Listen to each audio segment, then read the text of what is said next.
Isang gintong kwintas ang naging mitya ng aking kamatayan bilang isang asawa. Habang nakaluhod ako sa maruming sahig, ang lalaking pinangakuan ko ng habang buhay ay nanahimik lang habang tinatapak-tapakan ang aking dangal. Layas, sigaw ng biyenan ko. Sa gitna ng bagyo, dala ang isang munting buhay sa aking sinapupunan. Isinilang ang isang bagong luningning. Ang basurang itinapon nyo, magbabalik na isang apoy na hinding-hindi nyo kayang apulahin. Kaya nyo bang harapin ang aking pagbabalik? Magnanakaw! Napakakapal ng mukha mong pagnakawan ang pamilyang nagbigay sa iyo ng bubong at pagkain, luningning. Isang hamak na pulubi na nangarap maging prinsesa, pero nanatiling marumi ang budhi. Ang boses ni Doña Remedios ay parang matalim na humiwa sa katahimikan ng mansyon ng mga De Silva. Sa harap niya, nakatayo si Luningning, nangangatog ang mga tuhod at halos hindi makahinga. Sa kanyang mga kamay, mahigpit niyang hawak ang isang maliit at malambot na asul na sweater na gawa sa lana, isang munting handog na buong pagmamahal niyang tinapos itahi para sa sanggol na nasa loob ng kanyang sinapupunan. Balak niya sana itong ipakita kay Rafi pag-uwi nito mula sa opisina bilang sorpresa sa kanilang ikatlong anibersaryo ng kasal. Ngunit ang sorpresang yun ay naging isang bangungot.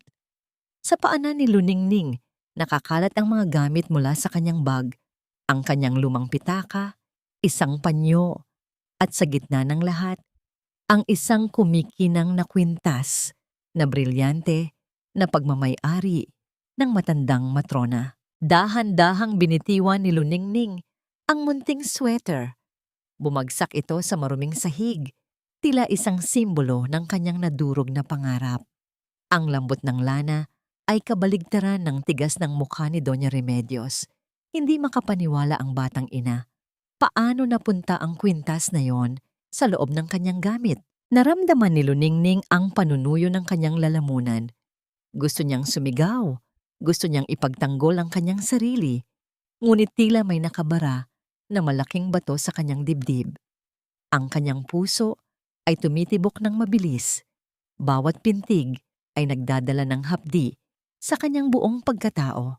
Ang kanyang mga daliri ay naging manhid at ang paligid ay unti-unting nagmula sa kanyang paningin dahil sa nagbabadyang mga luha. Eksaktong bumukas ang malaking pintuan ng mansyon at pumasok si Rafi. Basang-basa siya ng ulan, pagod ang mukha, ngunit agad na nagbago ang kanyang ekspresyon nang makita ang eksena sa sala. Rafi, anak, tignan mo ang babaeng pinili mong pakasalan.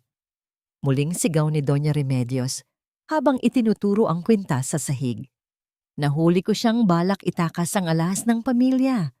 Sinamantala niya ang kabaitan natin habang wala ka. Tumingin si Luningning kay Rafi. Ang kanyang mga mata ay nagsusumamo. Humihingi ng kahit katiting na tiwala. Rafi, hindi ko alam. Hindi ko magagawa yan. Maniwala ka sa akin. Bulong niya sa boses na halos hindi marinig dahil sa panginginig. Ngunit ang katahimikan ni Rafi ang pinakamasakit na tiniting sa puso ni Luningning. Hindi lumapit ang kanyang asawa. Hindi siya hinawakan nito. Sa halip, umatras si Rafi ng isang hakbang. Ang pag-asang laging nararamdaman ni Luningning tuwing tinitignan ang asawa ay biglang naglaho, napalitan ng isang malamig at madilim na kawalan. Iyan ba ang itatapat mo sa lahat ng sakripisyo ko, Luningning? Ang tanging nasabi ni Rafi sa boses na puno ng pagkadismaya at puot. Ang dangal ng pamilya ko ang itinaya ko para sa'yo, pero basura ka nga talagang ituring. Hindi na naghintay pa ng paliwanag ang pamilya De Silva. Sa utos ni Doña Remedios, kinaladkad ng mga bodyguard si Luningning patungo sa labas ng mansyon. Walang nagawa ang babae, kundi yakapin ang kanyang tiyan. Pilit na pinoprotektahan ang munting buhay sa loob, habang ang kanyang katawan ay marahas na itinutulak palabas ng gate. Kasabay ng pagbagsak ng malakas na ulan sa kalsada, narinig ni Luningning ang malakas na tunog ng pagsasara ng bakal na pinto ng mansyon. Nakasubsob siya sa basang semento, mag-isa, walang pera, at tanging ang basang sweater ng sanggol ang naiwan sa kanyang kamay. Ang sweater na ngayon ay nadumihan na ng putik. Habang nakahiga sa dilim ng gabi, ramdam ni Luningning ang bawat patak ng ulan na tila mga karayom na tumutusok sa kanyang balat. Ngunit mas masakit ang tanong na paulit-ulit na umaalingaw-ngaw sa kanyang isipan. Saan na ako pupunta? Paano ko bubuhayin ang anak ko sa mundong tinalikuran na ako ng tanging taong pinagkatiwalaan ko ng aking buhay at pag-ibig? Hanggang kailan ako lulunurin ng kawalang katarungang ito bago ko mahanap ang lakas para muling huminga? Ang bawat patak ng ulan na bumabagsak sa kalsada ay tila mga luhang galing sa langit. Ngunit para kay Luningning, ito ay mga latigo na humahagupit sa kanyang sugatang pagkatao. Nakasubsob siya sa malamig na semento. Ang kanyang pisngi ay nakadikit sa basang lupa na amoy alikabok at dumi. Ang asul na sweater na hawak niya ay hindi na kulay langit. Ito ay naging kulay ng putik. Tila ang kanyang sariling dangal na niyuyurakan sa loob ng mansyong yon. Sa kabila ng ingay ng kulog at hagupit ng hangin, ang mas naririnig ni Luningning ay ang katahimikan ni Rafi. Ang katahimikang yon ang pumatay sa huling hibla ng pag-asa na nananatili sa kanyang puso. Sinubukan niyang bumangon, ngunit ang bigat ng kanyang sinapupunan at ang panghihina ng kanyang mga binti ay naging hadlang. Sa bawat paggalaw niya, may matinding kirot na gumuguhit sa kanyang balakang, isang babala na ang munting buhay sa loob niya ay nahihirapan din sa gitna ng unos. Isang liwanag mula sa isang lumang sulo ang unti-unting lumapit sa kanya. Narinig niya ang kalansing ng mga bakal at ang mabigat na tunog ng gulong ng isang kariton na itinutulak sa baha. Diyos ko! Ineng, anong nangyari sa'yo? Isang boses ng matanda. Paos ngunit puno ng pag-aalala ang bumasag sa dilim. Si Tia Deli iyon, isang tindera ng isda na pauwi na sana mula sa palengke. Nang makita ang nakahandusay na babae, agad niyang binitawan ang hawak na kariton. Ang kanyang mga kamay na magaspang at amoy lansa ay naging pinakamalambot na unan para kay Luningning nang alalayan niya itong maupo. Tia, ang anak ko. Bulong ni Luningning bago tuluyang mawalan ng malay. Ang kanyang katawan ay bumigay sa tindi ng pagod at emosyonal na pagkadurog. Dinala ni Tia Deli si Luningning sa kanyang munting barong-barong sa gilid ng riles. Ang bubong na gawa sa pinagtagni-tagning yero ay naglalabas ng ingay tuwing tatamaan ng ulan. Ngunit sa loob ng maliit na espasyong yon, may init na hindi kailanman naramdaman ni Luningning sa mansyon ng mga De Silva. Doon, walang brilyante, walang mamahaling gamit, ngunit may tunay na pagkalinga. Habang maingat na pinupunasan ni Tia Deli ang noo ni Luningning gamit ang basang bimpo, napansin niya ang pamamaga ng mga mata ng dalaga. Nakita rin niya ang paghawak ni Luningning sa kanyang tiyan, kahit sa gitna ng kanyang pagkakahimbing.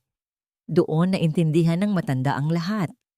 Ang babaeng ito ay hindi lamang biktima ng kahirapan, kundi biktima ng isang malupit na pagtataksil. Samantala, sa loob ng mainit at marangyang silid ni Rafi, namayani ang isang nakabibinging katahimikan. Nakatayo siya sa harap ng bintana, pinagmamasdan ng ulan. May bahagi ng kanyang loob na gustong tumakbo palabas, hanapin ang asawa, at humingi ng tawad. Ngunit sa tuwing gagawa siya ng hakbang, naririnig niya ang boses ng kanyang ina. Huwag kang maging mahina, Rafi. Wika ni Doña Remedios habang dahan-dahang humihigop ng mainit na tsa. Ang kanyang mukha ay tila walang bahid ng pagsisisi. Ang mga taong galing sa putik din ang balik. Isang malaking pabor ang ginawa ko sa iyo. Nilinis ko ang pangalan natin bago pa man niya tayo tuluyang nakawan ng higit pa sa alahas. Pero nay, buntis siya. Mahinang tugon ni Rafi. Ang kanyang boses ay puno ng pag-aalinlangan.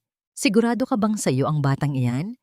Ang isang babaeng kayang magnakaw ay kaya ring magsinungaling tungkol sa ama ng kanyang dinadala. Mabilis na sagot ng matanda. Bawat salita ay sadyang idinisenyo upang lagyan ng laso ng isipan ng anak. Bumalik ang tingin ni Rafi sa dilim sa labas. Hinayaan niyang mamatay ang apoy ng pagmamahal para sa asawa. Pinalitan ito ng malamig na abo ng pagdududa. Hindi niya alam na sa sandaling iyon, ang kanyang asawa ay nakikipaglaban sa kamatayan. Sa barong-barong ni Tia Deli, biglang nagising si Luningning na sumisigaw. Ang kanyang katawan ay nanginginig sa matinding lagnat. Ang init na nanggagaling sa kanya ay tila apoy na tumutupok sa kanyang malay. Ineng, kumalma ka. Nandito lang ako. Pag-aamo ni Tia Deli habang pilit na pinapainom ng tubig ang dalaga. Ngunit sa gitna ng pagdedeliryo, isang bagay lamang ang nasambit ni Luningning na nagpatahimik maging sa ingay ng ulan sa labas. Hinding-hindi ko sila mapapatawad.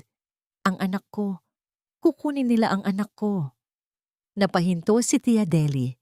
Hinawakan niya ang kamay ni Luningning at doon niya naramdaman ang mabilis na tibok ng puso ng dalaga. Hindi dahil sa takot, kundi dahil sa isang umuusbong na determinasyon. Sa gabing iyon, ang mahinang Luningning ay unti-unting namamatay at isang ina na handang pumatay at mamatay para sa kanyang dangal ang isinisilang. Habang ang gabi ay lumalalim, ang lagnat ni Luningning ay hindi bumababa. Ang bawat paghinga niya ay tila isang pakikibaka. Sa isang maliit na sulok ng barong-barong, ang asul na sweater na nilabhan ni Tia Deli ay nakasampay. Dahan-dahang natutuyo sa hangin, naghihintay sa isang sanggol na ang tanging yaman na mamanahin ay ang galit at pag-ibig ng kanyang ina. Ngunit sa gitna ng mahimbing na pagtulog ni Luningning, isang malakas na tunog ng sirena ng tren ang dumaan sa malapit. Nagpayanig sa buong barong-barong.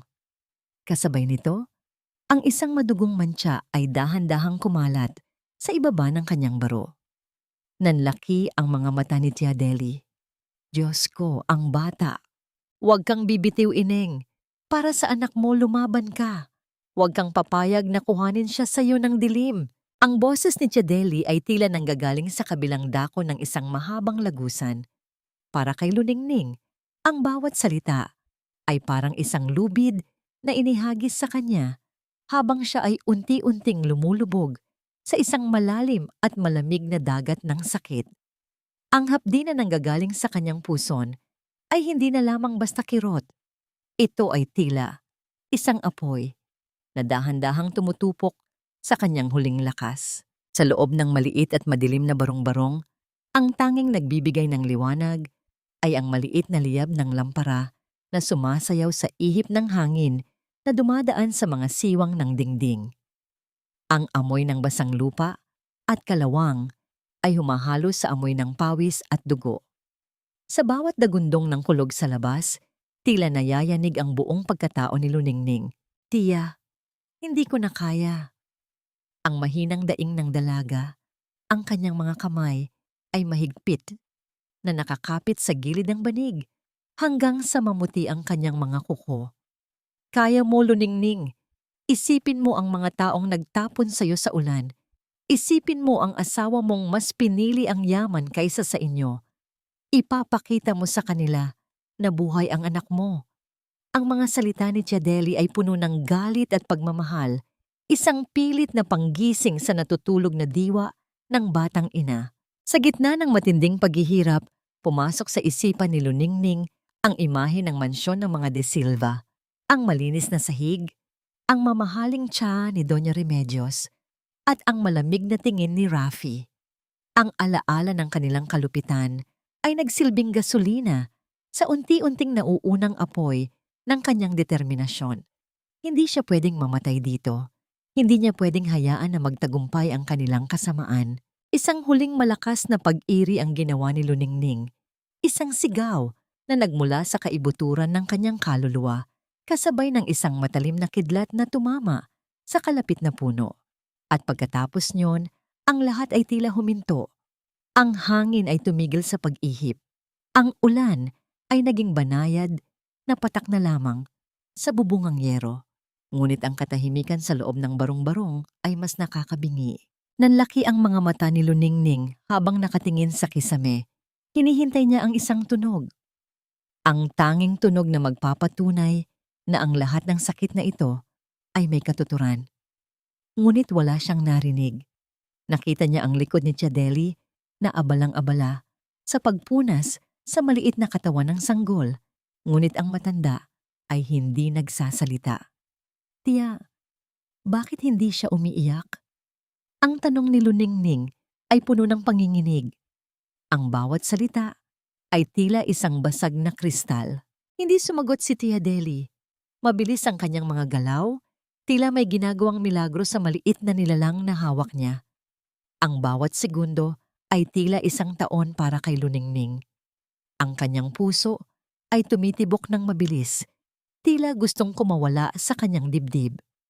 Umiyak ka, anak. Parang awa mo na. Umiyak ka. Bulong ni Luningning. Ang kanyang mga luha ay malayang dumadaloy patungo sa kanyang mga tainga. At sa gitna ng desperasyon, isang mahina at paos na tinig ang bumasag sa katahimikan. Isang iyak na nagsimula bilang isang ungol hanggang sa naging isang malakas na hiyaw ng buhay. Isang tunog na para kay Luningning ay mas maganda pa sa anumang kanta o musika sa mundo. Lalaki, Luningning! Isang matapang na batang lalaki.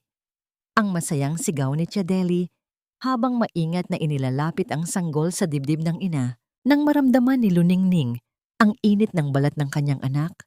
Ang lahat ng pagod at sakit ay tila naglaho.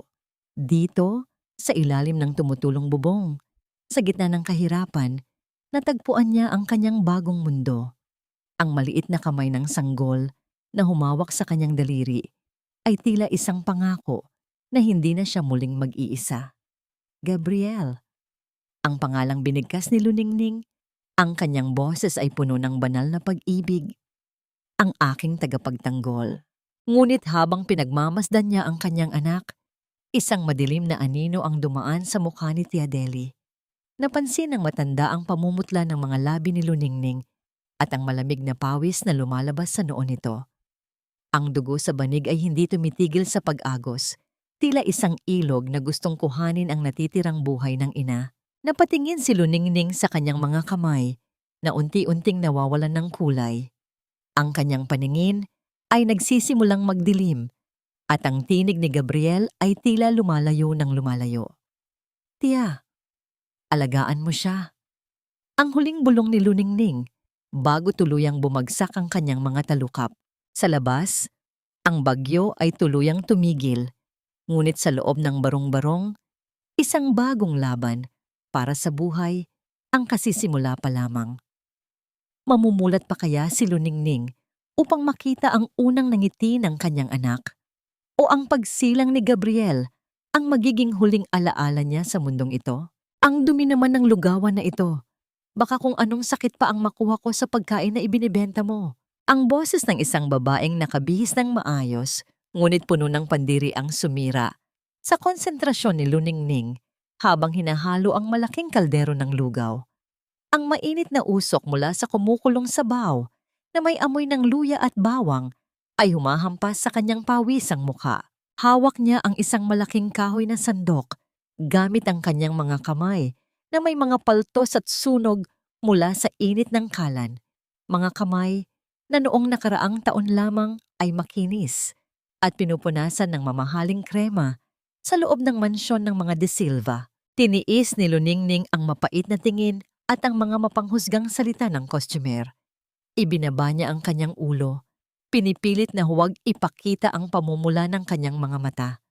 Kailangan niya ang bawat barya. Kailangan niya ng kahit 30 piso para mabili ang gatas ni Gabriel at ang gamot sa lagnat ng kanyang anak na kasalukuyang nakahiga sa ilalim ng lamesang gawa sa tagpi-tagping kahoy. Inilagay niya ang lugaw sa isang plastik na mangkok at iniabot ito sa babae ng may panginginig. Salamat po. Malinis po yan. Bago ko po isinalang, hinugasan ko pong mabuti ang mga sangkap. Mahinang paliwanag ni Luningning. Sinusubukang panatilihin ang dangal sa kanyang boses. Ngunit ang babae ay hindi man lamang hinawakan ang mangkok ng maayos. Sa halip na iabot ang barya, itinapon nito ang 20 pisong barya sa ibabaw ng maruming lamesa. Ang isa sa mga barya ay gumulong at nahulog sa maputik na gilid ng kalsada. Napatigil si Luningning. Tumingin siya sa barya na lumubog sa putik. Para siyang ibinalik sa gabing itinapon siya sa labas ng mansyon, kung saan ang kanyang pagkatao ay itinuring na parang dumi. Ngunit ngayon, hindi na siya ang dating Luningning na iiyak na lamang sa isang sulok. Dahan-dahan siyang lumuhod sa putik. Binaliwala ang dumi na kumapit sa kanyang lumang palda at pinulot ang barya. Ang bawat sentimo ay buhay ng kanyang anak. Salamat po! Bulong niya nang makatayo. Pinupunasan ng barya gamit ang dulo ng kanyang apron, habang ang babae ay lumayas na umuusok ang ilong sa inis.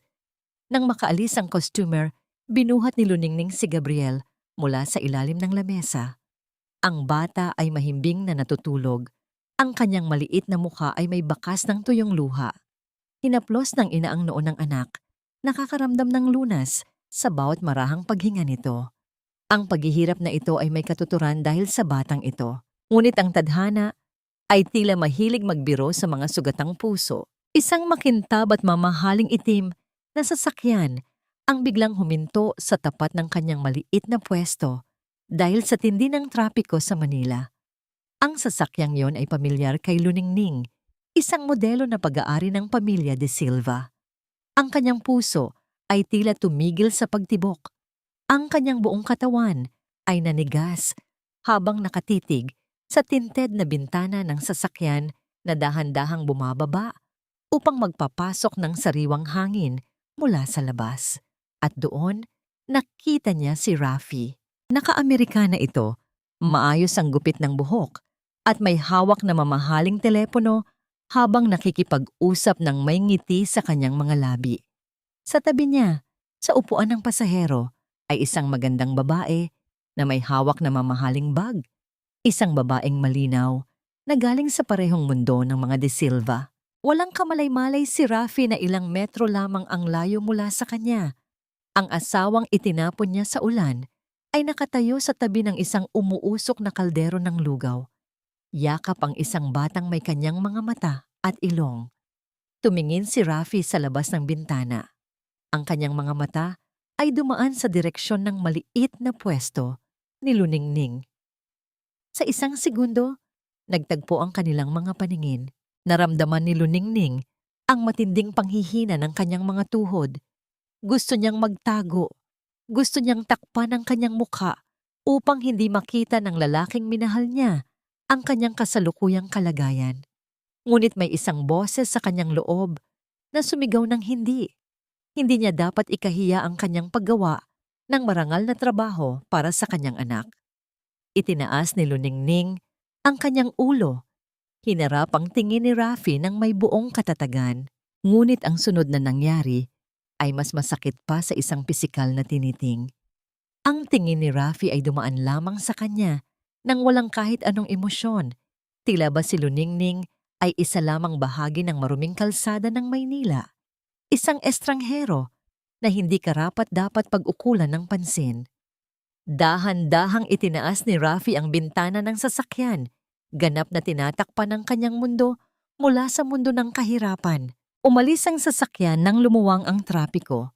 Iniwan si Luningning sa gitna ng usok ng mga sasakyan at alikabok ng kalsada. Niyakap ng mahigpit ni Luningning si Gabriel habang ang kanyang mga luha na pilit niyang pinipigilan kanina ay tuluyan ng pumatak, humahalo sa putik sa kanyang pisngi. Ang sakit ng pagiging hindi nakikita ng taong nagbigay sa iyo ng pinakamalalim na sugat ay isang uri ng impyerno na ngayon lamang niya natutunang harapin. Hahayaan na lang ba ni Luningning na lamunin siya ng kahihiyan at kahirapan? O ang tagpong ito ang magiging mitya ng isang apoy na magtutulak sa kanya upang umakyat mula sa putik at harapin muli ang mga taong nagpababa sa kanya? Nanay, bakit po ang ibang bata sa plaza may tatay na nagbubuhat sa kanila? Nasaan po ang tatay ko? Ang tanong na yon mula sa 3 taong gulang na si Gabriel ay parang isang matalim na tiniting na bumaon ng malalim sa dibdib ni Luningning. Napatigil siya sa pagpupunas ng lamesang gawa sa lumang kahoy. Ang kanyang mga kamay na ngayon ay mas magaspang na dahil sa araw-araw na paghahalo ng lugaw at paghuhugas ng mga mangkok, ay biglang nanginginig. Tumingin si Luningning sa kanyang anak. Si Gabriel ay nakaupo sa isang maliit na bangkito. Ang kanyang malalaking tsinelas na gawa sa lumang goma ay halos mahulog sa kanyang maliliit na paa. Ang kanyang mga mata, na kasing dulas at kasing talas ng mga mata ni Rafi, ay nakatingin sa kanya ng may buong kuryosidad at walang malisya. Sa kanyang munting kandungan ay hawak niya ang isang laruang gawa sa plastik na bote na ginawa para sa kanya ni Tia Deli bilang regalo sa kanyang kaarawan. Huminga ng malalim si Luningning upang pigilan ang pagsisikip ng kanyang dibdib. Paano mo nga ba ipapaliwanag sa isang musmos na ang kanyang ama ay mas pinili ang yaman at karangalan ng pamilya kaysa sa kanila? Paano mo sasabihin sa isang walang malay na bata na ang kanyang lola ay itinapon sila sa ulan dahil sa isang kasinungalingan? Lumuhod si Luningning sa harap ng anak. Pinantayan ang tingin nito. Inayos niya ang gulugulong buhok ni Gabriel na may amoy ng usok at pawis. Gabriel, anak, ang tatay mo ay nasa isang napakalayong lugar. Marami siyang ginagawa. Ngunit huwag kang mag-alala dahil nandito si nanay. Hindi ba sapat si nanay? Bulong niya. Sinusubukang lagyan ng ngiti ang kanyang mga labi. Kahit na ang kanyang puso ay umiiyak. Mabilis na tumango si Gabriel at niyakap ang leeg ng kanyang ina gamit ang kanyang maliliit na bisig.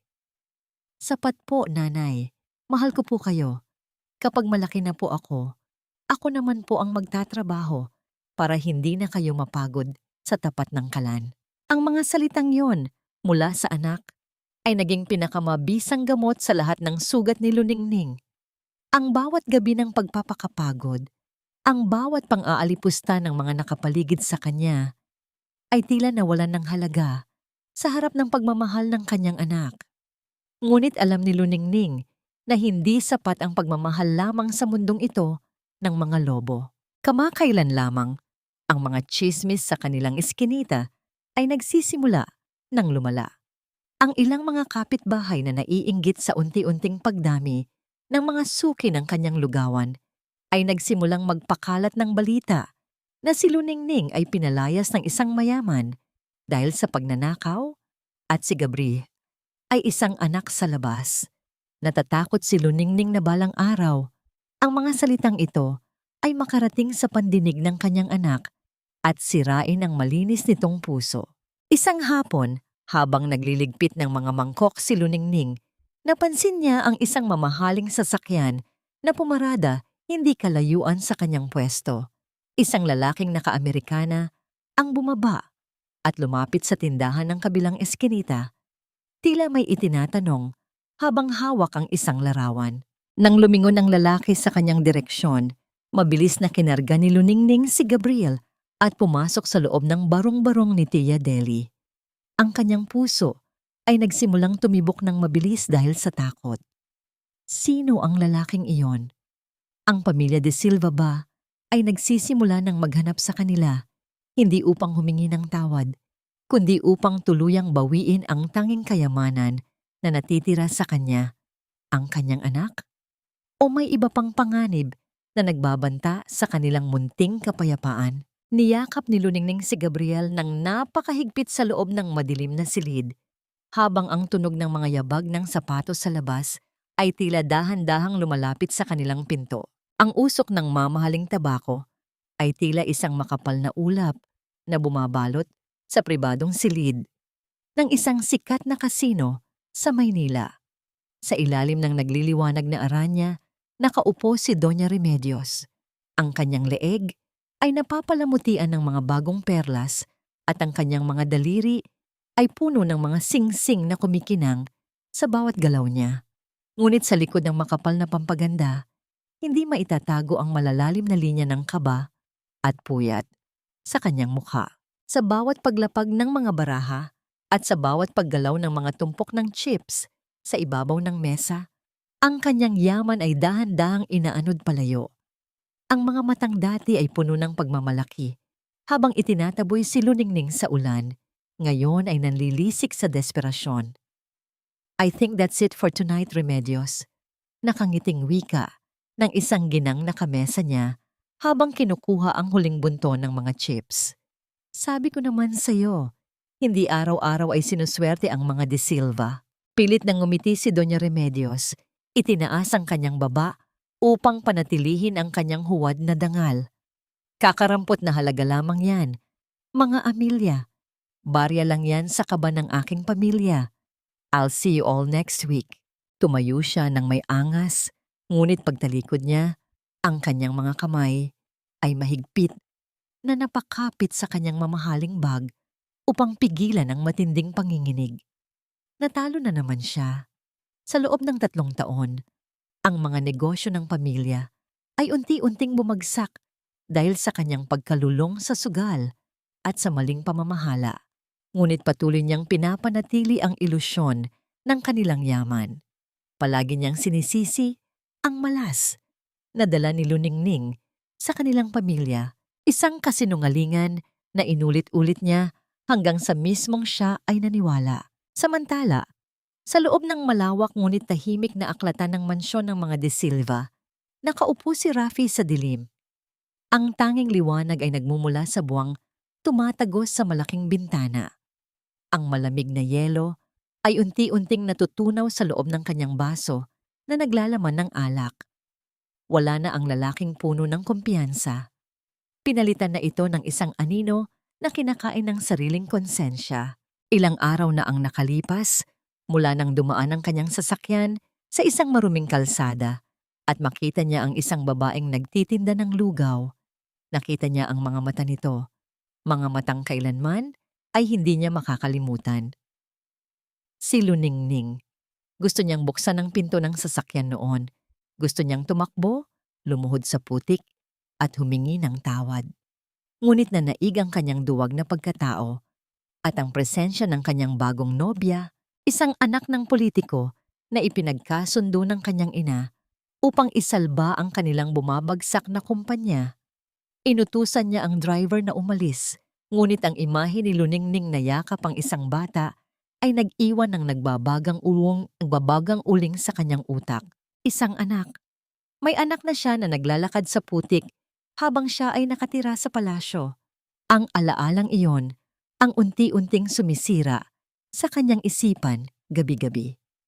Ang katahimikan sa loob ng mansyon ay nabasag ng marahas na bumukas ang malaking pintuan sa ibaba. Dumating na si Doña Remedios. Sinalubong siya ng mga katulong na nagmamadaling kunin ang kanyang coat, ngunit binaliwala niya ang mga ito. Naglakad siya nang mabilis patungo sa sala, ngunit napahinto siya ng tuluyan. Sa gitna ng kanyang mamahaling sala, nakaupo ang isang lalaking nakasuot ng itim na suit. Ang presensya nito ay nagdadala ng malamig at nakakakilabot na hangin sa buong kabahayan. Sino ka? Paano ka nakapasok sa pamamahay ko?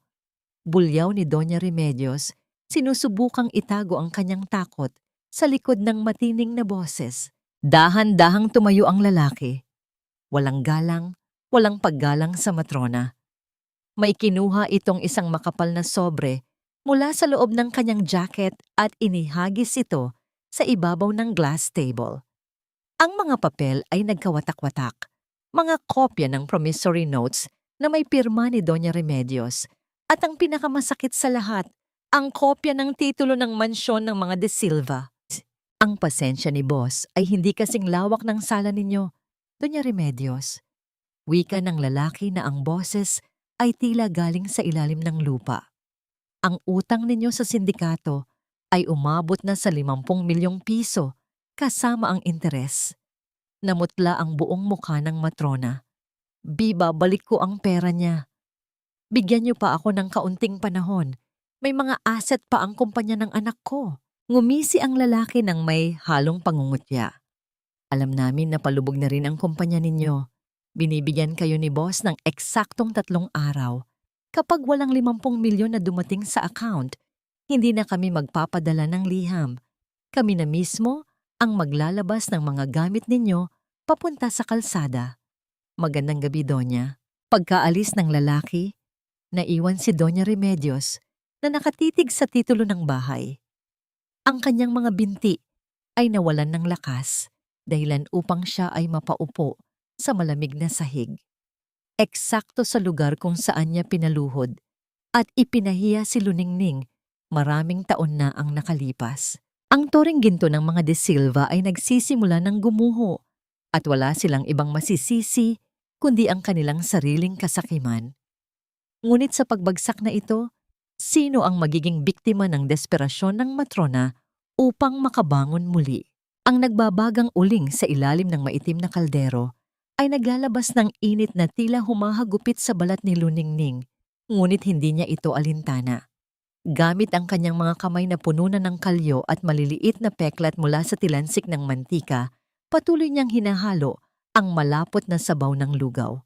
Ang samyo ng iginisang bawang, luya, at malinamnam na sabaw ng manok ay pumapailan lang sa mausok at maingay na kalsada ng Maynila. Sa 5 taon ng kanyang paghihirap sa bangketa, natutunan ni Luningning na ang pagkain ay hindi lamang pampuno ng tiyan. Ito ay isang uri ng yakap. Bawat mangkok na inaabot niya sa mga pagod na driver ng jeep, sa mga pawisang kargador, at sa mga batang kalye ay nilalagyan niya ng labis na pagmamahal, ang pagmamahal na ipinagkait sa kanya ng mundo. Hindi kalayuan sa kanyang pwesto. Si Gabriel na ngayon ay 5 taong gulang na, ay abala sa pagpupunas ng mga bakanting silya gamit ang isang malinis na basahan.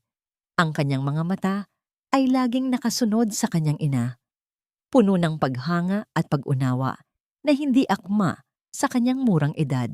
Isang umaga, sa gitna ng pag-uunahan ng mga tao sa pagpasok sa trabaho, isang lalaking may edad at nakasuot ng plansadong barong ang tahimik na umupo sa pinakadulong lamesa ni Luningning.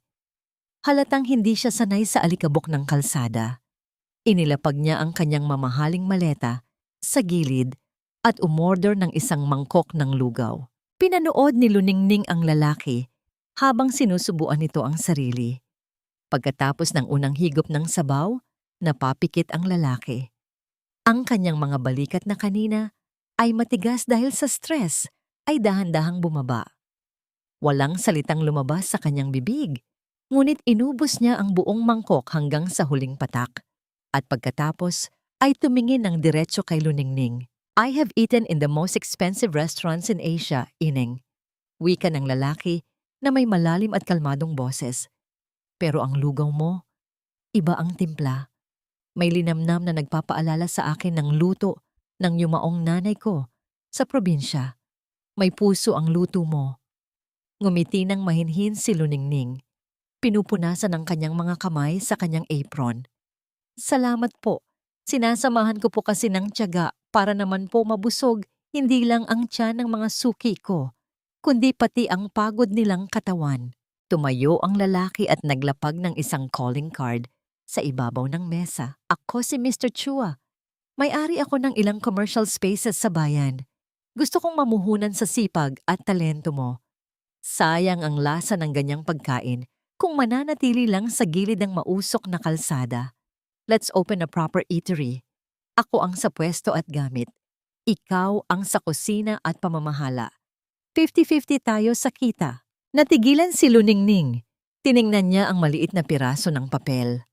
Tila ba ang langit ay biglang bumukas upang maghulog ng isang himala matapos ang napakahabang panahon ng bagyo. Tumingin siya kay Gabriel na nakangiti habang pinagmamasdan siya. Tumulo ang isang butil ng luha mula sa mata ni Luningning, hindi dahil sa sakit, kundi dahil sa wakas. Ang kanyang mga panalangin ay dininig. Makalipas ang 3 buwan, ang kaldero sa gilid ng kalsada ay napalitan ng isang malinis at maaliwalas na kusina. Ang amoy ng sariwang pintura ay humahalo sa bango ng mga nilutong ulam. Sa labas ng establishmento, nakasabit ang isang maliwanag na karatula na may pangalang Kalinga Eatery. Para kay Luningning, hindi lamang ito isang negosyo. Ito ang kanyang kastilyo. Dito, siya ang reyna. At walang sino man ang maaaring magtapon sa kanya sa ulan. Sa unang araw ng kanilang pagbubukas, puno ng mga tao ang kainan. Ang mga dating suki niya sa bangketa at ang mga bagong costumer na nagtatrabaho sa mga kalapit na opisina ay sabik na natikman ang kanyang mga luto.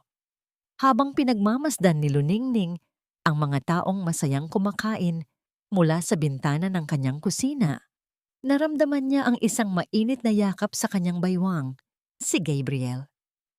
"Nanay, hindi na po kayo mauulanan kapag nagluluto." Inosenteng wika ng bata.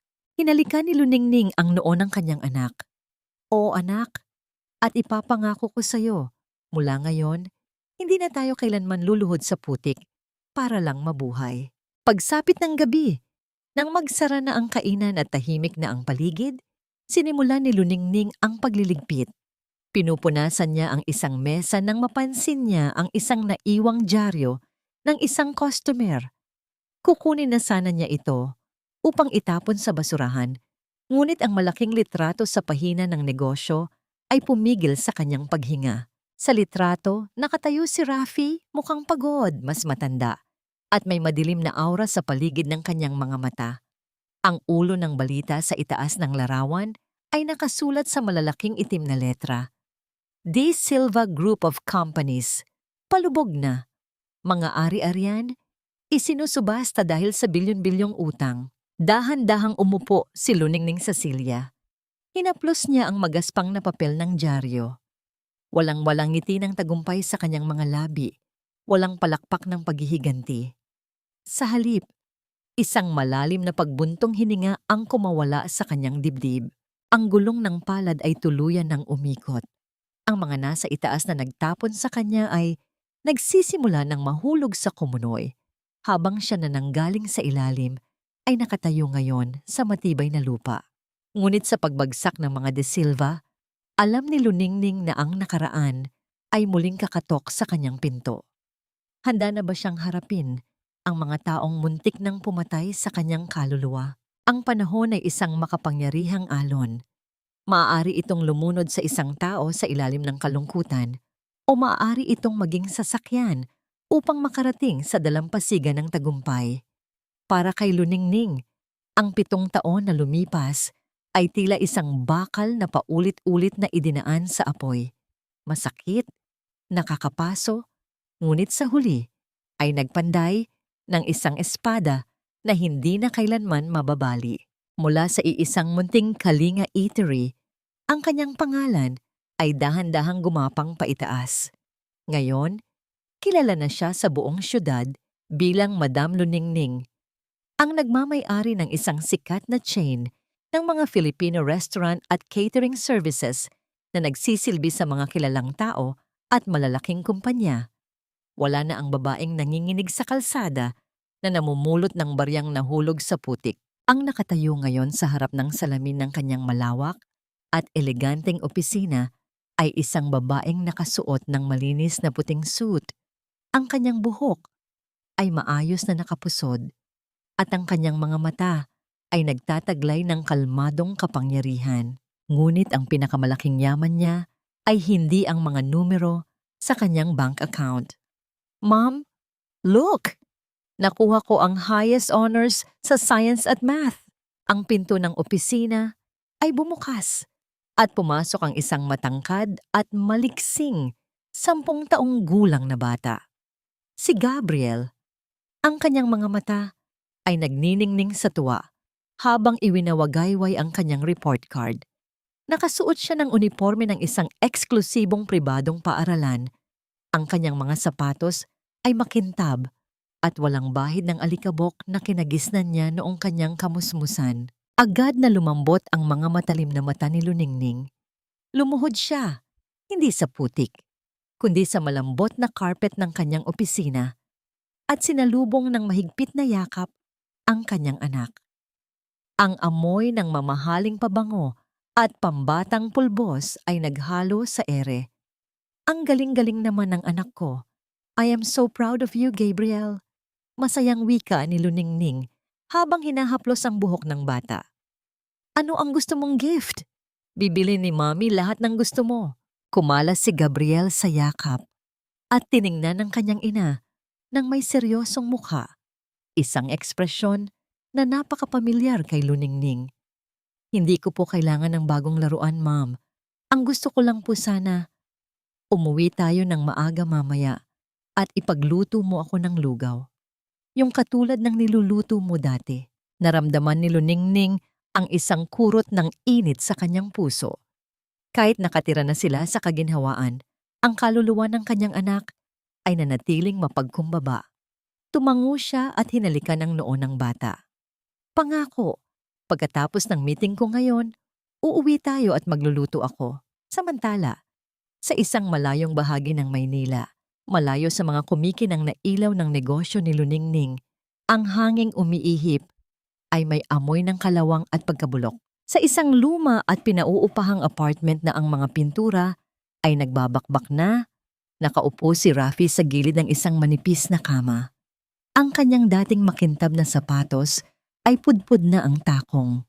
Ang kanyang polo ay lukot at ang kanyang mukha ay puno ng matigas na balbas. Nawala na ang pamilya ng kanyang asawa. Iniwan siya nito nang tuluyang ideklarang bangkarote ang mga De Silva. Ang mga mamahaling sasakyan, ang mga diamante ni Doña Remedios at ang tanyag nilang mansyon ay lahat nakuha ng bangko at ng mga nagpautang. Mula sa kusina, umalingaw-ngaw ang matinis at nagrereklamong boses na hindi napawi ng kahirapan. Rafi, ano ba? Wala na tayong gas sa lutuan. Paano ko mapapakuluan ang tubig na ito? Gusto mo ba akong mamatay sa sakit ng tiyan? Sigaw ni Doña Remedios habang inihahagis ang isang walang lamang kaldero sa lababo. Nakasuot ang matrona ng isang lumang duster. Ang kanyang buhok ay hindi na kulay ginto, kundi puti at magulo. Ngunit kahit nakasadlak sa hirap, ang kanyang pag-uugali ay nanatiling mapagmataas. Tumayo si Rafi. Mabigat ang bawat hakbang. Kinuha niya ang kanyang lumang envelope na naglalaman ng kanyang resume. Ako na po ang gagawa ng paraan, Nay. Aalis muna ako. May pinasahan ako ng aplikasyon sa isang food catering company kahapon. Baka sakaling matanggap ako bilang delivery manager o supervisor man lang. Tiningnan siya ng kanyang ina mula ulo hanggang paa nang may matinding pagkadismaya. Isang De Silva, magiging delivery boy? Ano na lang ang sasabihin ng mga kaibigan ko kapag nalaman nila ito? Huminto si Rafi sa may pinto. Tumingin siya sa kanyang ina. Ang kanyang mga mata ay pagod at walang emosyon. Nay, wala na kayong mga kaibigan at matagal na tayong hindi De Silva sa paningin ng mundo. Mga pulubi na tayo. Pagkatapos bitiwan ng masakit ngunit totoong salitang iyon, lumabas si Rafi sa apartment. Iniwan ang kanyang ina na nakatayo sa gitna ng maruming kusina. Sa labas, ang araw ay matinding sumisikat. Sumakay si Rafi sa isang siksikang jeep. Hawak-hawak ang kanyang envelope na parang nag-iisang salbabida sa gitna ng laot. Papunta siya sa main office ng kumpanyang naghahanap ng empleyado, isang mabilis na lumalagong kumpanya na tinatawag na Kalinga Food Corporation. Walang kamalay-malay si Rafi na ang pintong kanyang kakatukin ay ang pintong dati niyang pinagsarhan nang walang pag-aalinlangan. Ang tadhana ay nagtakda ng isang entablado para sa isang engkwentro kung saan ang dating hari ay kailangang lumuhod sa babaeng itinuring niyang alipin. Ang malamig na hangin mula sa bentilador ng malawak na gusali ay tila nanunuot sa pilit na pinlansyang polo ni Rafi. Nakaupo siya sa isang malambot na silya sa loob ng waiting area ng Kalinga Food Corporation. Ngunit hindi siya makahanap ng ginhawa. Pinagpapawisan ng kanyang mga palad habang mahigpit niyang hawak ang lumang brown envelope na naglalaman ng kanyang resume. Tiningnan niya ang kanyang pudpod na sapatos at inihambing ito sa makintab na sahig na gawa sa marmol, isang malungkot na paalala kung gaano kalayo ang kanyang ibinagsak mula sa trono ng mga De Silva. Bawat taong dumadaan sa pasilyo ay nakasuot ng maayos na kasuotan. Nag-uusap tungkol sa malalaking proyekto at milyon-milyong kita. Dati, kabilang siya sa mundong ito. Dati, siya ang inuupuan sa loob ng malaking opisina habang ang iba ay naghihintay sa labas. Ngayon, siya ay isang desperadong lalaki na nagmamakaawa para sa isang posisyon. upang may maipakain sa kanyang ina. Lumapit ang isang babaeng nakasuot ng maayos na uniforme at may hawak na manipis na computer tablet. Tiningnan nito ang listahan bago magsalita. Mr. De Silva, hinihintay na po kayo ng aming CEO sa loob.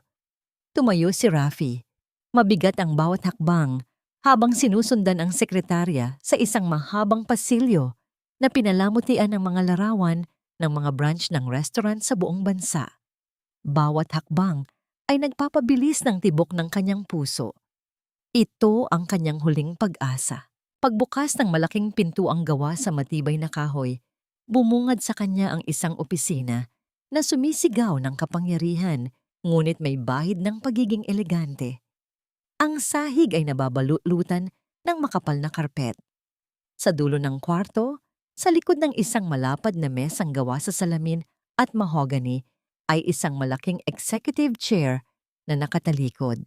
Nakaharap ang inuupuan nito sa malawak na bintana kung saan kita ang buong syudad ng Maynila. Lumunok si Rafi, pilit na inaayos ang kanyang gusot na kwelyo at isinuot ang kanyang pinakamagandang pekeng ngiti. Good morning po, ma'am. I am Rafi De Silva, applying for the operations manager position. Marami po akong naging karanasan sa pagpapatakbo ng dahan-dahang umikot ang malaking silya. Huminto ang paghinga ni Rafi. Ang mga salita ay tila natuyo sa kanyang lalamunan. Ang babaeng nakaupo sa harap niya ay nakasuot ng isang formal na itim na blazer. Ang buhok ay maayos na nakapusod at may suot na simpleng ngunit mamahaling perlas sa tainga. Walang bakas ng putik, walang amoy ng usok ng kalye.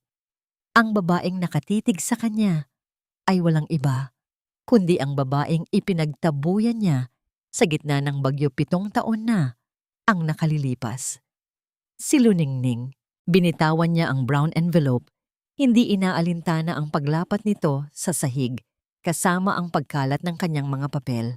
Ang kanyang mga tuhod ay nanghina, tila binagsakan ng isang bundok ang kanyang mga balikat. Lelo Ningning! Ikaw! Nauutal na bulong ni Rafi. Ang kanyang mga mata ay nanlalaki sa pinaghalong gulat, matinding kahihiyan at isang maliit, makasariling usbong ng pag-asa. Baka sakaling mapatawad siya nito. Baka sakaling kaawaan siya ng kanyang dating asawa ngayon na siya ay nakasadlak sa hirap. Ngunit ang tingin na ibinalik ni Luningning ay kasing lamig ng yelo. Walang bakas ng galit, walang sakit, at higit sa lahat, walang kahit isang patak ng pagmamahal.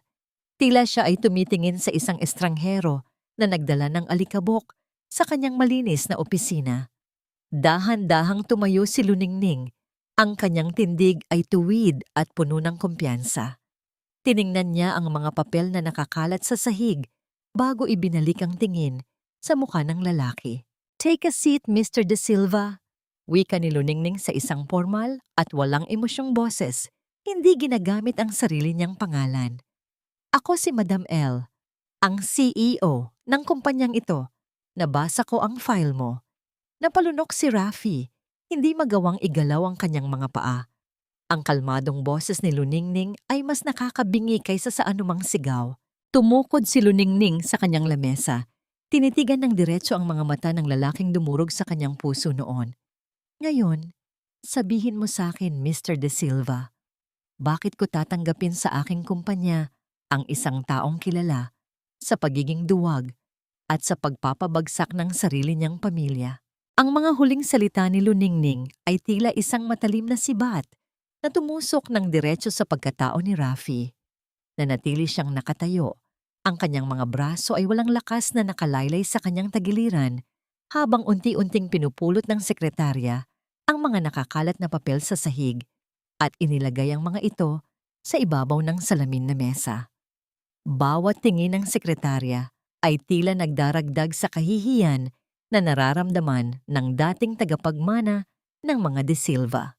Wala siyang nasabi, hindi siya nakasagot.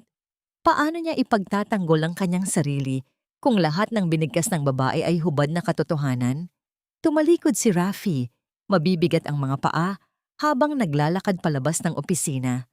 Habang isinasara niya ang malaking pinto, Alam niyang naiwan niya ang kanyang huling pag-asa sa loob ng kwartong iyon. Nang makabalik siya sa kanilang inuupahang apartment, ang amoy ng kanal at lumang kahoy ay sumalubong sa kanya, isang mapait na paalala ng kanyang katayuan.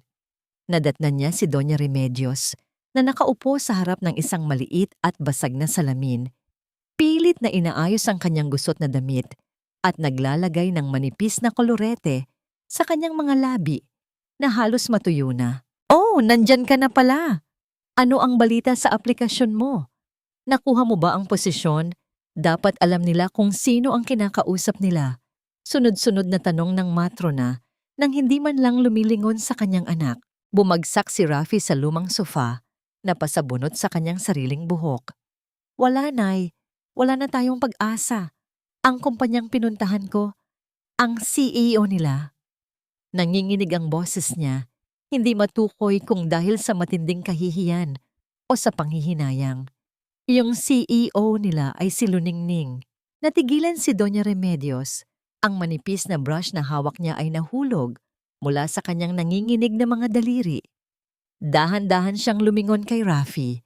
Ang kanyang mga mata ay nanlalaki hindi sa gulat, kundi sa isang hindi maipaliwanag na kislap ng kasakiman. "Luningning, ang basurang asawa mong itinapon natin sa ulan." Mabilis na tumayo ang matrona, halos madapa sa kanyang pagmamadali. Mayaman na siya. Siya ang may-ari ng Kalinga Food Corporation. Tumango si Rafi ng dahan-dahan. Ang mukha ay nakasubsob sa kanyang mga palad. Sikat siya, Nay. Marami siyang pera, marami siyang negosyo. Pero wag na kayong umasa. Ang tingin niya sa akin kanina, parang insekto. Ngunit sa halip na mahiya at magtago dahil sa kasalanang nagawa nila noon, isang nakakakilabot na ngiti ang namuo sa mga labi ni Doña Remedios. Inayos niya ang kanyang buhok at pinunasan ang dumi sa kanyang damit. Ang kanyang utak ay mabilis na naghabi ng isang bagong plano. Isang plano na nakabatay sa pinakamasamang katangian ng tao. Ang pagiging makapal ang muka. "Tumayo ka dyan, Rafi!" Utos ng kanyang ina. Ang boses ay muling nagtaglay ng utos na hindi mapapasubalian. Asawa mo siya. Sa batas ng Diyos at sa batas ng tao, kasal pa rin kayo. Ang yaman niya ay yaman mo. Yaman natin. Kung hindi ka niya matatanggap sa kumpanya, babawiin natin ang karapatan mo bilang asawa. Babalikan natin siya. Hindi makapaniwala si Rafi sa narinig. Tumingala siya sa kanyang ina. Ang kanyang mga mata ay puno ng pagkabigla. "Nay, baliw na ba kayo? Muntik na nating patayin ang mag-ina ko noon. Anong mukha ang ihaharap natin sa kanya?" Dumilim ang mukha ni Doña Remedios. Tiningnan niya si Rafi na may halong pandidiri. "Duwag ka talaga. Duwag. Ang mga mayayaman, maraming kahinaan, Rafi. At siguradong may kahinaan ang babaeng yan. Wala tayong pera. Mamamatay tayo sa gutom bukas kung hindi tayo kikilos. Kung hindi mo kayang harapin, ako ang gagawa ng paraan." Kinabukasan, habang tahimik na binabasa ni Luningning ang mga dokumento sa kanyang opisina, ang kanyang telepono ay umilaw. Isang tawag mula sa prinsipal ng paaralan ni Gabriel. "Hello, Madam L. Sorry to interrupt your work, pero kailangan niyo pong pumunta rito sa school." Wika ng prinsipal na ang boses ay naglalaman ng kaba. "May isang matandang babae po dito na nagpupumilit na pumasok sa loob." Sabi niya, siya raw po ang lola ni Gabriel at kukunin niya ang bata.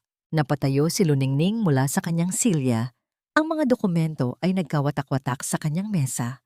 Ang kalmadong negosyante ay mabilis na naglaho. At ang inang handang pumatay para sa kanyang anak ay muling nagising. Walang pag-aalinlangan, mabilis siyang lumabas ng opisina. Ang maskara ng kasamaan ni Doña Remedios ay bumagsak na. At ngayon, ito ay handang bawiin ang nag-iisang yaman na hindi kayang bayaran ni Luningning ng pera. Ang mabilis na paghinto ng sasakyan ay nag-iwan ng maitim na marka sa kalsada sa tapat ng eksklusibong paaralan ni Gabriel. Hindi na hinintay ni Luningning na pagbuksan siya ng kanyang draper. Mabilis siyang bumaba. Ang bawat hakbang ng kanyang sapatos sa semento ay nagtataglay ng bigat ng isang inang handang makipagdigma. Sa mismong lobby ng eskwelahan, nakita niya ang eksena na nagpagabok sa kanyang dugo. Nakatayo si Doña Remedios, suot ang isang kupas na formal na damit at nagpupumilit na makapasok sa harang ng mga gwardiya. Ang matinis at mapangaping boses ng matrona ay umaalingaw-ngaw sa buong bulwagan. Hindi kalayuan, nagtatago sa likod ng kanyang guro si Gabriel.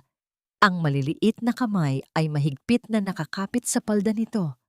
Ang mga mata ng bata ay puno ng takot habang nakatingin sa estrangherong matanda na pilit isinisigaw ang kanyang pangalan. Apo ko ang batang iyan. Tugo at laman siya ng mga De Silva. Wala kayong karapatang ilayo sa akin ang aking pamilya. Bulyaw ni Doña Remedios habang tinatangkang itulak ang gwardiya. Huwag mong subukang idikit ang marumi mong kamay sa anak ko. Ang boses ni Luningning ay hindi malakas, ngunit ang lamig at talas nito ay sapat upang magpatahimik sa buong paligid. Tumigil ang matrona. Lumingon ito at nakita ang paglapit ng babaeng dati ay nakaluhod sa kanyang harapan. Ngayon ay nakatayo bilang isang higanteng hindi niya kayang tibagin.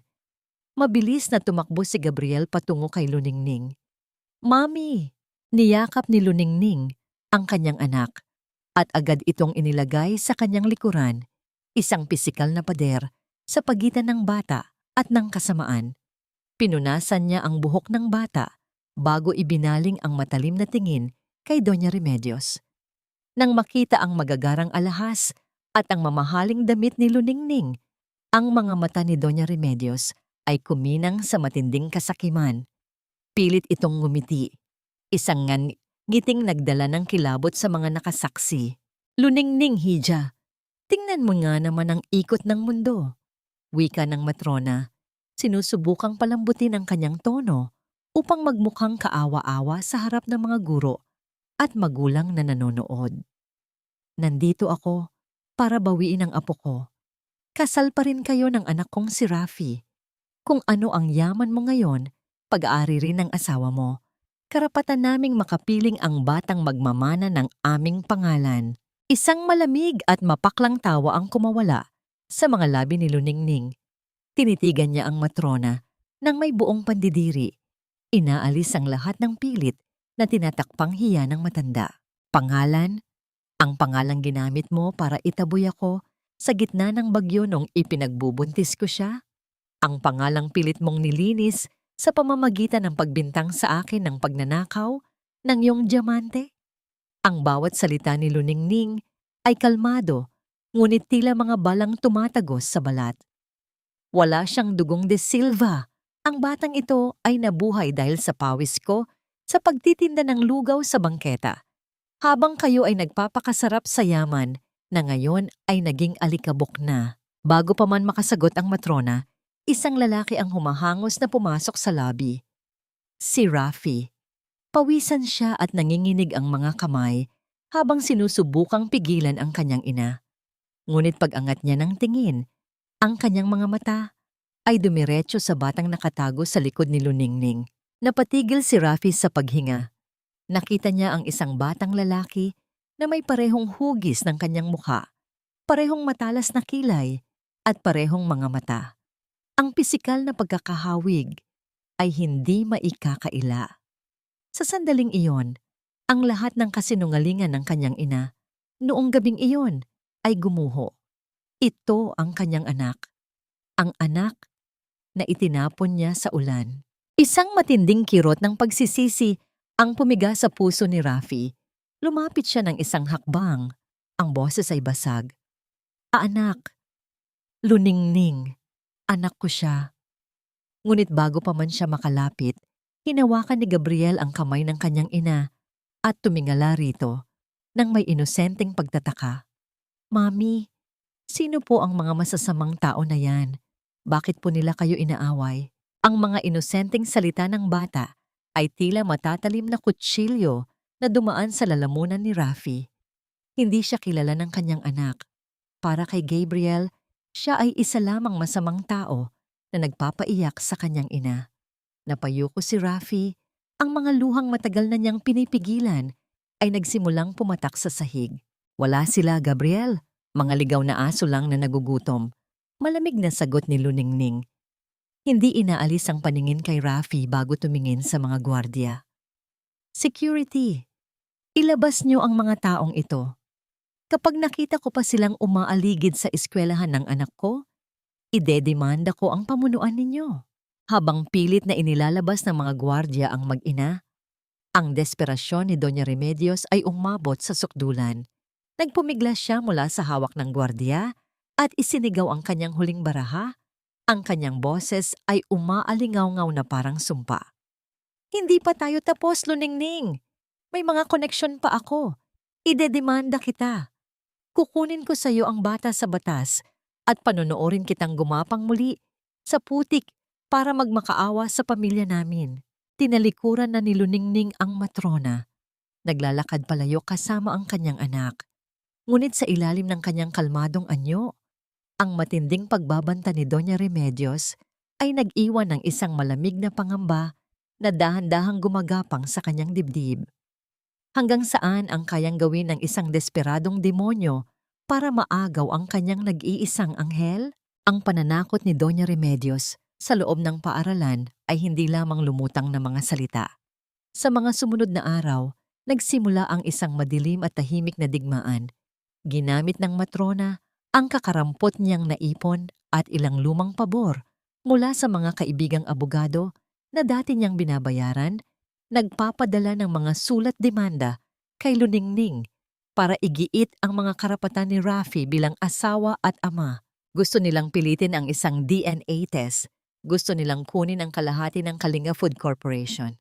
At higit sa lahat, gusto nilang makuha ang buong kustodya kay Gabriel. Habang iniinom ni Luningning ang kanyang kape, sa loob ng kanyang opisina, binabasa niya ang mga legal na dokumento. Hindi siya natatakot na mawalan ng pera, ngunit ang kaisipan na ang kanyang anak ay maaaring mapunta sa mga kamay ng mga halimaw na nagtapon sa kanila ay sapat upang magdulot ng panginginig sa kanyang mga daliri. Hindi siya papayag. Kahit ibuhos niya ang lahat ng kanyang yaman, lalaban siya. Ngunit ang tadhana, sa kanyang kakaibang paraan ng pagpapairal ng hustisya, ay hindi na pinilit pa si Luningning na dumihan ang kanyang mga kamay. Isang umaga, sa inuupahang apartment ng mag-inang De Silva, ang hangin ay mabigat. Nakaupo si Rafi sa sulok ng madilim na sala. Nananakit ang kanyang tiyan dahil sa labis na pag-inom ng murang alak upang lunurin ang imahe ng kanyang anak na tumatawag sa kanya na masamang tao. Si Doña Remedios naman ay abala sa pagsusulat sa isang lumang notebook. Pilit na kinakalkula ang mga yaman na inaasahan niyang makukuha mula sa demanda. Ang kanyang mga mata ay nanlalaki sa kasakiman. Ang utak ay nawala na sa katinuan dahil sa pagkahumaling sa pera ni Luningning. Isang mahinang katok sa pinto ang bumasag sa katahimikan. Dahan-dahang tumayo si Rafi at binuksan ang pinto. Sa labas, nakatayo ang isang matandang babae. Gusgusin ito at may bitbit na isang maliit at maruming bag. Tiningnan niya itong mabuti. Pamilyar ang mukha nito. Aling Nena? Bulong ni Rafi, nakikilala ang dati nilang mayordoma sa mansyon bago pa sila tuluyang bumagsak. Sir Rafi, wika ng matanda. Ang boses ay nanginginig sa takot at labis na pagsisisi. Patawarin niyo ako. At ngayon lang ako naglakas ng loob. Nahanapin kayo. Marami akong sakit ngayon at alam kong malapit na ang oras ko. Hindi ako maaaring humarap sa Diyos habang daladala ang isang malaking kasalanan. Napatigil sa pagsusulat si Doña Remedios at lumingon. Nang makita ang dating mayordoma, biglang namutla ang matrona at mabilis na tumayo. Itinapon ang notebook sa mesa. Bakit ka nandito? Wala kaming maibibigay na pera sa'yo. Umalis ka. Ngunit hindi pinansin ni Aling Nena ang pagsigaw ng matrona. Dumiretso ang tingin nito kay Rafi. Ang mga mata ay puno ng luha. Tungkol ito kay Ma'am Luningning, Sir Rafi, at sa kwintas na brilyante. Tila tumigil ang pag-ikot ng mundo ni Rafi. Ang alak sa kanyang sistema ay biglang nawala. Napalitan ng isang malamig at matalim na pakiramdam na gumagapang mula sa kanyang gulugod patungo sa kanyang utak. Anong tungkol sa kwintas? Huwag kang makinig sa baliw na yan, Rafi. Paalisin mo siya. Sigaw ni Doña Remedios, tinangkang lumapit at itulak palabas ang matanda. Ngunit mahigpit na pinigilan ni Rafi ang kanyang ina gamit ang isang braso. Magsalita ka, Aling Nena. Gusto kong marinig ang lahat. Matigas at seryosong utos ni Rafi. Ang boses niya ay nagpapahiwatig na handa siyang patayin ang sino mang magsisinungaling sa sandaling ito. Huminga ng malalim ang matanda bago ibinunyag ang sikretong matagal nang nakabaon sa dilim. Kasabwat ako ng mama mo, Sir Rafi. Noong araw na yon, ako ang inutusan niya na ipasok ang diamanteng kwintas sa bag ni Ma'am Luningning habang siya ay abala sa kusina. Nakita kong lahat. Nakita kong paano plinano ng iyong ina na palayasin ang iyong buntis na asawa dahil hindi niya matanggap na may mababang uri na papasok sa inyong pamilya. Sinungaling, binayaran ka ni Luningning para siraan ako. Bulyaw ni Doña Remedios, ang mukha ay namumula sa matinding galit at takot habang patuloy na nagpupumiglas. Ngunit may inilabas si Aling Nena mula sa kanyang maruming bag, isang lumang resibo ng pawn shop. Pagkatapos palayasin si Ma'am Luningning, inutusan ako ng mama mo na isanla ang nasabing kwintas at palitan ito ng peke. Kailangan niya ng pambayad sa utang, sa sugal, na hindi niya masabi sa iyo. Ito ang katibayan. Inagaw ni Rafi ang resibo at binasa ito. Ang pirma ng kanyang ina ay malinaw na nakasulat sa papel. Nakapetsa sa mismong linggo pagkatapos nilang itaboy ang kanyang asawa. Ang natitirang piraso ng paggalang na nararamdaman ni Rafi para sa kanyang ina ay tuluyang nawasak, nadurog na parang tuyong dahon. Tiningnan niya si Doña Remedios, hindi bilang isang ina, kundi bilang isang demonyong sumira sa buong buhay niya. Ang babaeng nagturo sa kanya kung paano maging walang awa sa iba ay siya mismong nagtulak sa kanya sa kumunoy. Totoo ba ito? Ang tanong ni Rafi ay isang malamig na bulong na mas nakakapangilabot kaysa sa isang sigaw. Napaatras si Doña Remedios. Pilit na ginagamit ang kanyang huling baraha, ang panunumbat. Ginawa ko yon para sa atin, para maprotektahan ang pangalan ng mga De Silva, at saka nagmana siya sa pera. Dapat lang nakunin natin ang anak mo bilang kabayaran sa lahat ng ito. Ang mga salitang iyon ang nagpadilim sa isipan ni Rafi. Hindi na nakapagpigil ang lalaki. Bigla niyang inihagis ang lahat ng mga papel ng demanda na nasa ibabaw ng mesa. Nagkawatak-watak ang mga dokumento at nagliparan sa buong silid, tila maliliit na ibon ng kasinungalingan na tuluyang pinatay. Demonyo ka! Sigaw ni Rafi na puno ng hinagpis at pagkawasak. Ang kanyang boses ay tila isang hayop na nasugatan. Sinira mo ang pamilya ko. Pinatay mo ang dangal ko. At ngayon, gusto mo pang gamitin ang anak ko para makahingi ng pera sa babaeng sinira natin? Napatakip ng bibig si Doña Remedios habang pinagmamasdan ng anak na ganap na nawalan ng kontrol. Ang mga tuhod nito ay bumigay sa sahig habang patuloy na humihikbi. Kinakain ng pinakamatinding pagsisisi. Ang buong pundasyon ng kasinungalingan ng mga De Silva ay gumuho na at sa pagbagsak nito, tanging mga abo ng katotohanan ang natira upang lasunin ang kanilang mga sarili. Ang kalangitan ay nagdilim, nagbabadyang ibuhos ang isang matinding unos na tila nakikisali sa pinal na hatol ng tadhana para sa mga De Silva. Sa harap ng luma at inuupahang apartment, ang mga gamit ni Doña Remedios ay walang awang inihagis palabas ng kanilang landlady papunta sa basang semento. Ang mga lumang damit, mga sirang sapatos, at isang basag na salamin ay nagkawatak-watak sa gilid ng kalsada. Inaanod ng maruming tubig mula sa kanal. 3 buwan na kayong hindi nagbabayad ng upa. Umalis na kayo rito, mga buraot. Akala nyo kung sino kayong mayayaman. Mas masahol pa pala kayo sa mga daga. Bulyaw ng may-ari ng apartment, ang kamay ay nakapameywang habang tinitingnan. Nang may pandidiri ang matrona, basang-basa sa ulan, pilit na pinupulot ni Doña Remedios ang kanyang mga damit. Ang kanyang paboritong damit na seda ay puno na ng putik. Pilit pa rin niyang itinaas ang kanyang baba upang ipagtanggol ang kanyang huwad na dangal. Hindi niyo ba kilala kung sino ang binabastos ninyo? Isa akong De Silva. Babalikan ko kayo at ipapasara ko itong bulok ninyong paupahan. Ngunit tinawanan lamang siya ng mga kapitbahay na nakikiusyoso. Ang salitang De Silva na dati ay nagpapayuko sa mga tao, ngayon ay isa na lamang nakakatawang biro sa mga eskinita. Lumingon si Doña Remedios upang hanapin ang kanyang anak. Nakatayo si Rafi sa di kalayuan. Ang kanyang buong katawan ay basang-basa. Ngunit ang kanyang mga mata ay walang emosyon. Tila isang taong patay na ang kaluluwa. Rafi, ano pang tinutunganga mo dyan? Ipagtanggol mo ang ina mo. Tulungan mo akong pulutin ang mga ito at humanap tayo ng abogadong magdedemanda sa luningning na yan para makakuha tayo ng pera. Sigaw ng matrona. Ang tinig ay matinis at puno ng pag-uutos. Dahan-dahang naglakad si Rafi, ngunit hindi patungo sa kanyang ina. Huminto siya sa tapat nito at tiningnan ng matrona ng may malamig at blangkong ekspresyon. Wala na akong ina. Kalmadong wika ni Rafi. Bawat salita ay may bigat ng matinding hinagpis at pagkasuklam. Ang babaeng nasa harap ko ay ang mismong demonyong sumira sa kinabukasan ko. Kayo na ang gumawa ng paraan para sa sarili ninyo.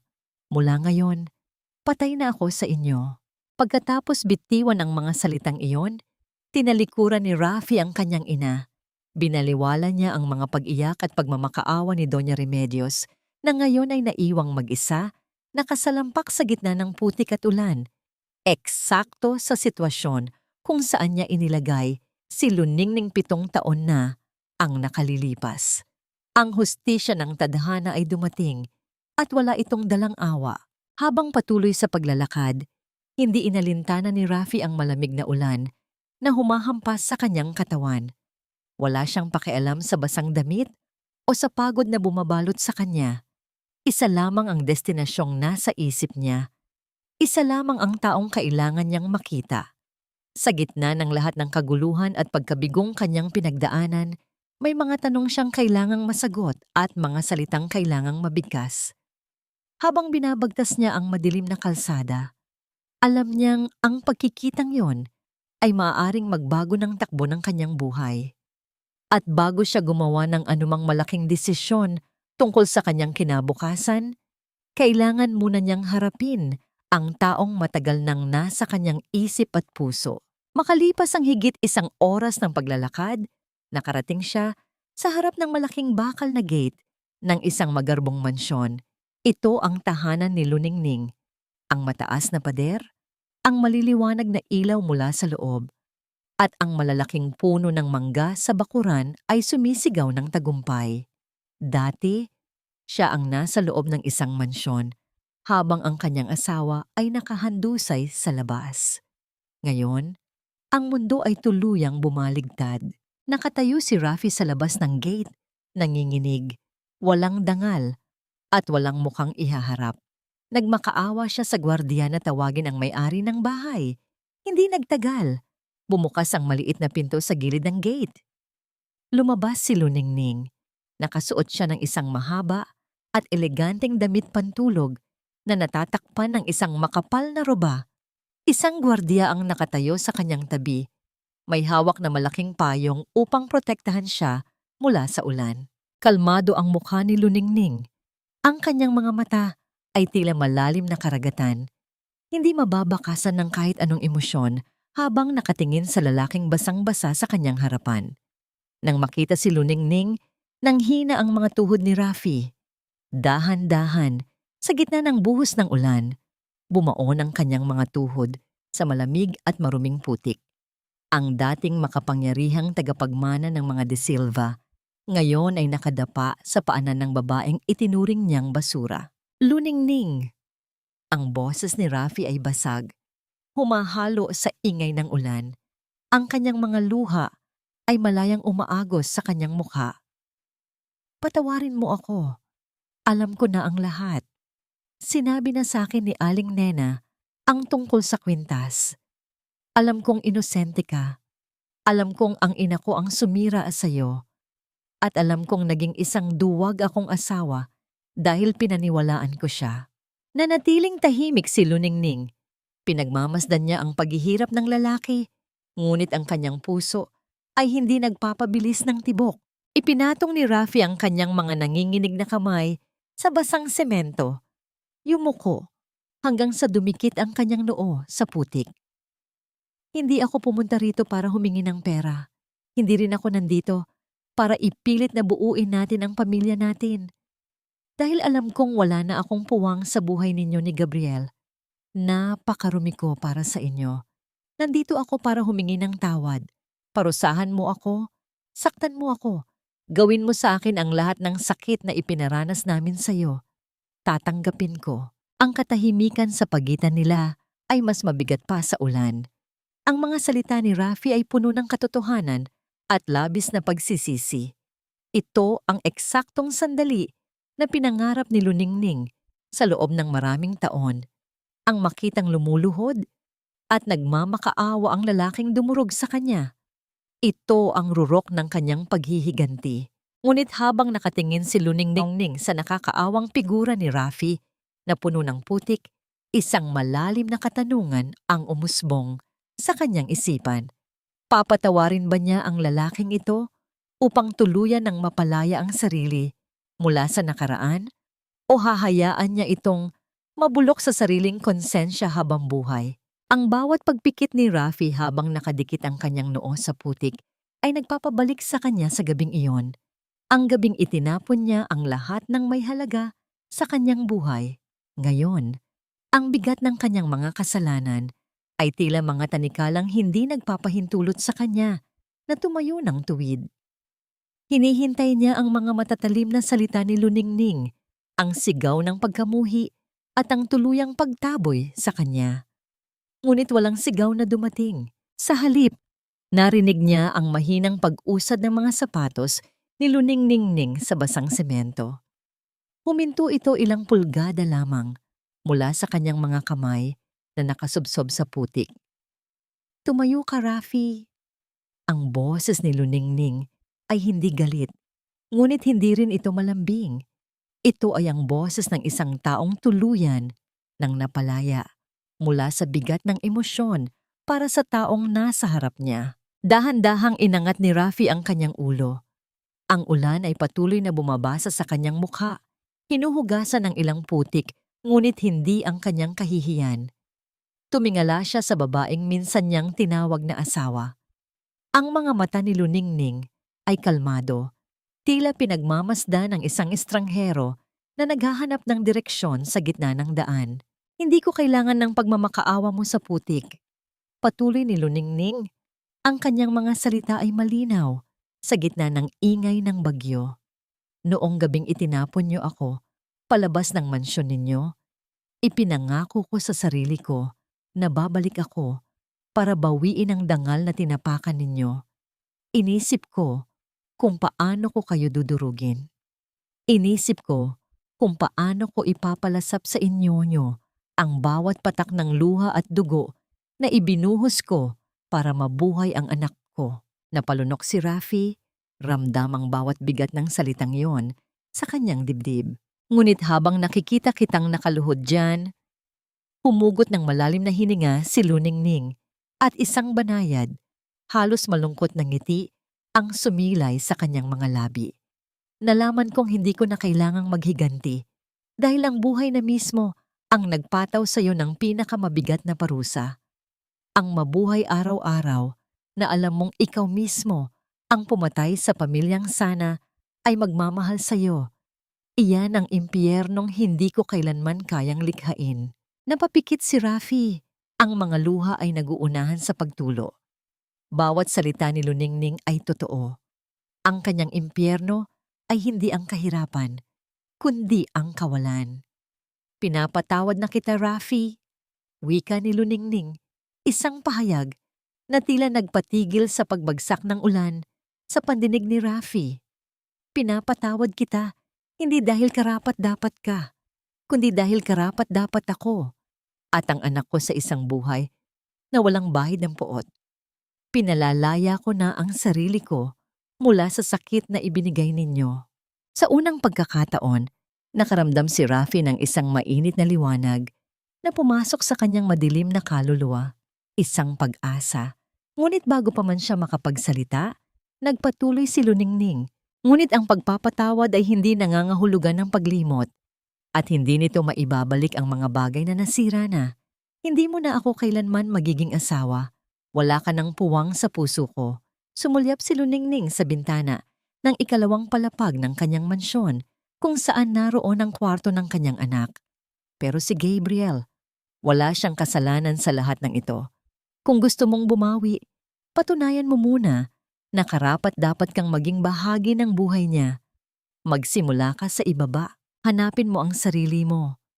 At kapag dumating ang araw na hindi ka na nagtatago sa anino ng nanay mo o sa pamilya mo, ipapakilala kita sa kanya hindi bilang asawa ko, kundi bilang ama niya. Isang hikbi ng pasasalamat ang kumawala sa mga labi ni Rafi. Tumango siya ng paulit-ulit, tinatanggap ang bawat kondisyon ng may buong pagpapakumbaba. Ito ang pinakamalaking grasya na hindi niya inaasahang matanggap. Isang pagkakataong maging isang ama, kahit hindi na bilang isang asawa. Bumalik si Luningning sa loob ng gate. Dahan-dahang isinara ng gwardiya ang pinto. Sa kabilang banda, naiwan si Rafi sa labas ng gate. Basang-basa, mahirap, at nag-iisa. Ngunit habang tumatayo siya mula sa putik, may kakaibang pakiramdam na pumuno sa kanyang dibdib. Sa unang pagkakataon, matapos ang maraming taon, naramdaman niyang nakahinga siya ng maluwag. Nawala na ang mga kasinungalingan, nawala na ang matinding presyon ng pangalan ng kanyang pamilya. Samantala, sa isang malayong sulok ng syudad, si Doña Remedios ay natutulog sa malamig na semento ng isang silungan, balot sa mga lumang dyaryo na dati ay inilalathala ang kanyang kayamanan. Nag-iisa siyang kinakain ng sariling ambisyon at kasakiman. Walang anak na nagmamahal at walang pamilyang babalikan. Ang kanyang kayabangan ang naging kanyang sariling kabaong. Ang bagyo ay tuluyan ng humina. Ang kalangitan ng Maynila ay dahan-dahang nagliliwanag. Bukas, isang bagong araw ang sisikat. Isang araw kung saan ang nakaraan ay mananatili na sa putik. At ang hinaharap ay magsisimula ng buuin. Ang sikat ng araw ay banayad na tumatagos sa pagitan ng mga dahon ng malalaking puno ng mangga sa bakuran ng mansyon ni Luningning. Ang simoy ng hangin ay may dalang bango ng sariwang kape at bagong lutong pandesal. Isang amoy na nagbibigay ng kakaibang katahimikan sa puso ng sinumang makakalanghap nito. Tapos na ang mahabang panahon ng unos. Ang langit ng Maynila ay asul na asul, tila isang malawak na dagat na walang hangganan. Sa gitna ng hardin, nakaupo si Luningning sa isang puting silya na gawa sa bakal. Ang kanyang mukha ay maliwanag. Ang bawat linya ng paghihirap noon ay pinalitan na ng malambot na aura ng kapayapaan. Pinapanood niya si Gabriel, na ngayon ay isang ganap na binata na at naghahanda para sa kanyang pag-aaral sa kolehiyo. Sa tabi ng bata ay isang lalaking may simpleng kasuotan, si Rafi. Hindi na suot ni Rafi ang kayabangan ng mga De Silva. Nagtatrabaho na siya ngayon bilang isang manager sa isang maliit na kumpanya ng logistika, isang posisyong pinaghirapan niya mula sa ibaba nang walang tulong ng kahit sino.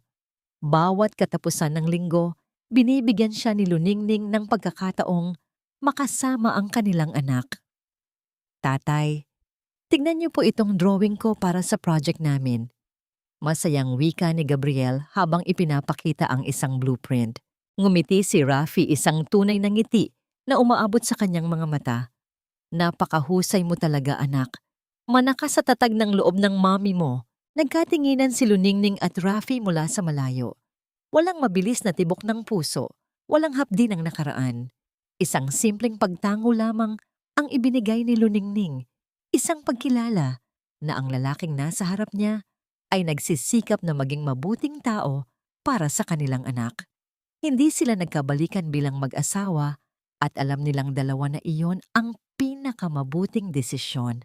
Ang pagpapatawad ay hindi laging nangangahulugan ng muling pagsasama, kundi ang pagbibigay ng pagkakataon sa bawat isa na magsimulang muli ng walang daladalang galit. Minsan, nababalitaan ni Luningning si Doña Remedios mula sa mga social worker sa isang charity home sa probinsya. Ang matrona ay nananatiling tahimik, madalas na nakatitig sa kawalan, habang hawak ang isang lumang litrato ng pamilya na kupas na. Ang kanyang mundo ay naging kasing liit ng isang silid, isang mapait na bunga ng kanyang sariling mga itinanim. Kahit papaano, pinapadalhan pa rin siya ni Luningning ng mga pangunahing pangangailangan, hindi dahil sa utang na loob, kundi dahil sa kalinisan ng kanyang puso na hindi kayang magtanim ng puot habang buhay. Lumapit si Tia Deli kay Luningning, dala-dala ang isang tray ng mainit na lugaw. Kahit mayaman na sila, ang lugaw pa rin ang paboritong almusal ng kanilang pamilya, isang paalala kung saan sila nanggaling. Hija, ang lalim na naman ng iniisip mo, biro ng matanda, habang inilalapag ang pagkain. Niyakap ni Luningning ang matanda, ang kanyang pangalawang ina na nagligtas sa kanya sa gitna ng dilim. Iniisip ko lang po, Tia, kung gaano kaganda ang buhay kapag natutunan mong bitawan ang lahat ng sakit. Ang dangal pala ay hindi nabibili ng ginto. Ito ay matatagpuan sa bawat hakbang na ginagawa mo para itayo ang sarili mo mula sa putik. Hinawakan ni Luningning ang mainit na mangkok ng lugaw, habang pinagmamasdan niya ang kanyang anak at ang lalaking dahan-dahang bumabawi sa kanyang mga pagkakamali. Naramdaman ni Luningning ang isang ganap na kaligayahan. Ang kanyang kwento ay hindi natapos sa pagiging biktima. Natapos ito sa pagiging isang reyna ng kanyang sariling tadhana. Ang bawat patak ng ulan noon ay naging mitya ng kanyang paglago. Ang bawat sugat ay naging medalya ng kanyang katapangan. Ngayon, sa ilalim ng maliwanag na sikat ng araw, handa na si Luningning na harapin ang anumang bukas, puno ng pag-asa, puno ng kalinga, at higit sa lahat, puno ng pagmamahal na kailanman ay hindi na muling mayuyurakan.